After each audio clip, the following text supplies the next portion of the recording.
Assalamualaikum warahmatullahi wabarakatuh. Perkenalkan, nama saya Dewa Amelia dengan NPM 234100075. Saya dari kelas B, Prodi Kesehatan Masyarakat. Di sini saya akan membahas materi tentang teori data dan surveillance epidemiologi. Data epidemiologi. Yang pertama ada pengumpulan data. Pengumpulan data merupakan salah satu kegiatan yang paling utama.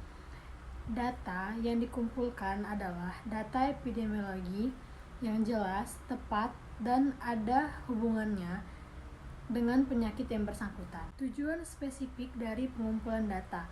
Yang pertama, menentukan golongan atau kelompok yang mempunyai risiko terbesar terkena penyakit. Yang kedua, menentukan penyakit dan karakteristiknya.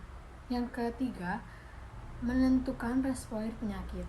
Yang keempat, memastikan keadaan yang menyebabkan berlangsungnya penyakit. Dan yang terakhir, mencatat kejadian penyakit secara keseluruhan. Kedua, pengolahan data.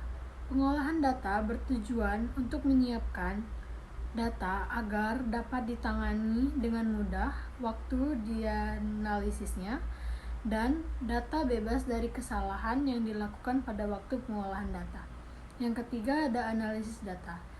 Analisis data bertujuan untuk mengetahui variabel yang dapat menggambarkan suatu masalah dan faktor yang mempengaruhi serta bagaimana data yang ada dapat menjelaskan tujuan surveillance. 5.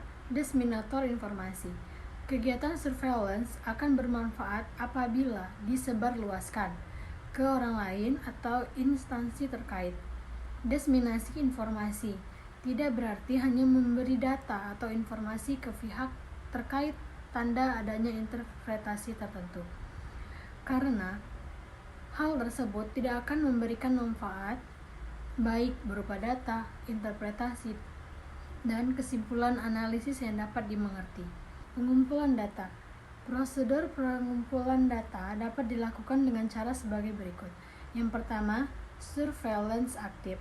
Surveillance aktif adalah pengumpulan data secara teratur terhadap suatu atau lebih penyakit pada waktu tertentu oleh petugas kesehatan.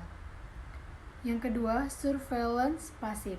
Surveillance pasif adalah pengumpulan keterangan tentang kejadian penyakit dalam masyarakat untuk unit surveillance mulai tingkat puskesmas sampai ke tingkat nasional secara tidak langsung, yaitu melalui laporan.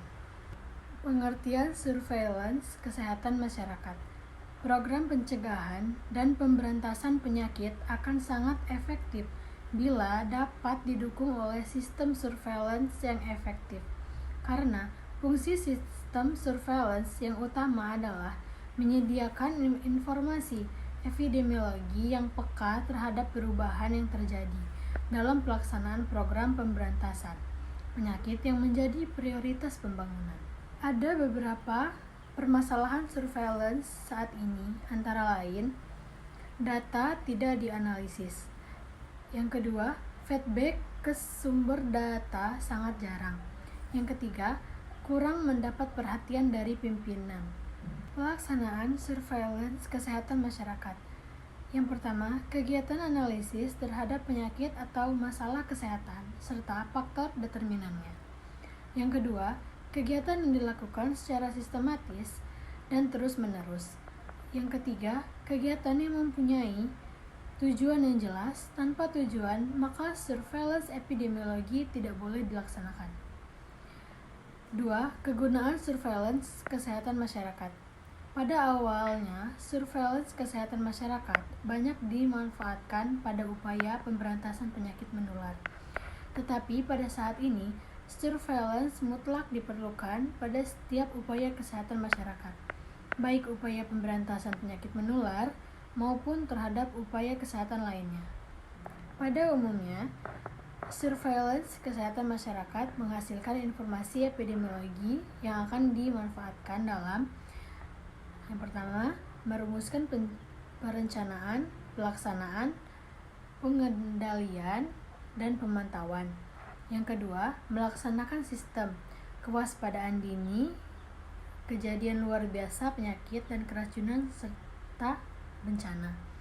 Yang ketiga, merencanakan studi epidemiologi, infeksi nosokomial, dan perencanaan rumah sakit.